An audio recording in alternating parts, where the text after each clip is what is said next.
Dive into English. Unpacking the meaning of cannonball. Hello, everyone. Today, we're going to have a splash with the English language as we explore the meaning and usage of the phrase cannonball. Whether you're at a pool party or navigating through English literature, this phrase can make a big splash. So let's get ready to dive in. The term cannonball literally refers to a round, heavy projectile fired by a cannon. Historically, these were the main type of ammunition used in warfare before modern explosives were developed.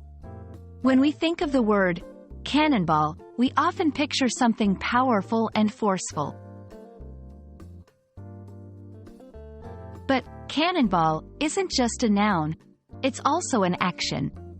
You might hear someone at a pool shout, "Watch me do a cannonball." This means they're about to jump into the water with their knees hugged to their chest, creating a big splash. It's a fun and playful activity that's popular among swimmers of all ages, aiming to make the biggest splash possible. In English expressions, cannonball takes on a more figurative meaning. To cannonball into something is to start or enter an activity with enthusiasm and without hesitation. For example, she cannonballed into her new job with great energy. This means she started her new job with a lot of excitement and eagerness to succeed. The phrase has also made a mark in pop culture, with songs and movies using it as a metaphor for taking a bold or courageous action. It suggests a sense of plunging into situations with abandon and the hope of making an impact. Now, let's talk about how to pronounce cannonball.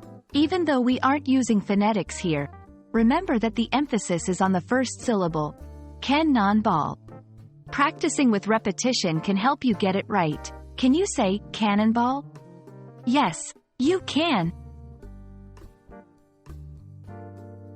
And that's a wrap on cannonball. From a historical weapon to making a big splash, or jumping headfirst into life's opportunities, it's a word with a lot of character. I hope this video helps you understand and use the phrase cannonball confidently in English conversation. Thanks for watching, and don't forget to practice what you've learned. Until next time, keep on learning.